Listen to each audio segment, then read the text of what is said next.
Hey everyone, welcome back. I'm not sure if I did a video on this. I'm going to show you the most annoying feature of this XC40, which is a great car.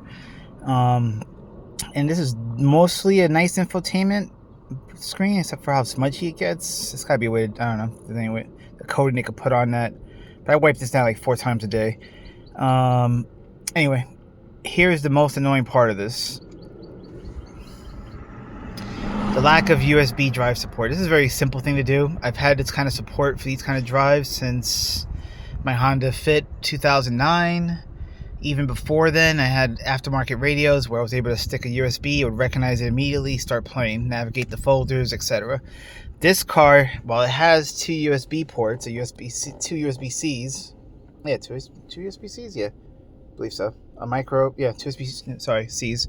Even though it has that actively connected, it does not recognize the drive natively. So, and that's actually a problem with a lot of the car. This is a separate system, AAOS by Google, so it has to be API connected to just about everything here, and therein lies the rub. Hopefully they fix this with the new OS update that they're doing, or GUI update that they're doing next year, and hopefully that rolls out soon and over the air, because man, I hate to have to go to a dealer just to do this. So anyway, let me show you my flow every morning. Put it in park. Okay.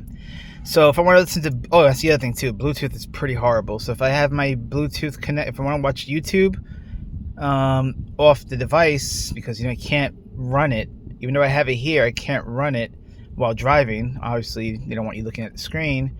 So I want to listen to it. I want to listen to, I want to listen to Dick Fillet talk about some hell divers too. Occasionally I have to jump between sources just to get it to connect to the Bluetooth. I have to do one of these maneuvers. Now the worst thing, going back to the USB support, is that you have to download a third-party app in order to connect to this. So, and then since it's a third-party app, every time you have it in the car and you go to that source, you have to do this. Hit OK. So that's not terrible, but the problem is, well, then you have to jump to files in order to navigate it. So it's a very clunky app. I appreciate the app because without it I'd be kind of stuck. I don't want to stream everything off my device. I don't want to have to kill data, whether it's on my phone or rely on the SIM that's in here for the time that I have. I do rely on it occasionally. Like, let's say I go here, I can listen to some SoundCloud and some Spotify. That's great. I don't know who listens to Sirius, but every time I want to hear music, or if I switch sources, I have to, once you hit OK, that's great. But since this car turns off every time you step out and step back in, you have to reauthorize it. Now it tells you, if you go into settings and go to permissions and always allow, that would relieve or take away the error message. However, there is no option for that, whether it's here within their option setting. See a lot of different things to show here, but whatever, it's not really helping. All right, so there's that. And even if I go into the actual phone settings, the GUI settings system, because it said go to systems, and you could jump around, go to apps, go to storage. I've gone through each one of these. I could not find it. Went to a forum. They basically said that error message is I guess it's not applicable to this system here. So that kind of sucks. So that's pretty much the biggest deal here.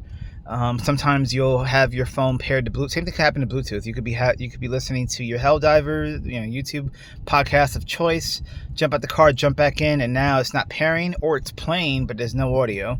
So you have to reset the phone and reset the process. Anyway, all this is done for driver safety, to keep your eyes on the road.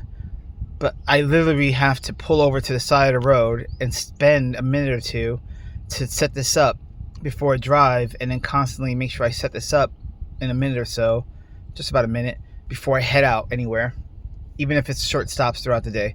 That's problematic. So hopefully I fix that, and that's it.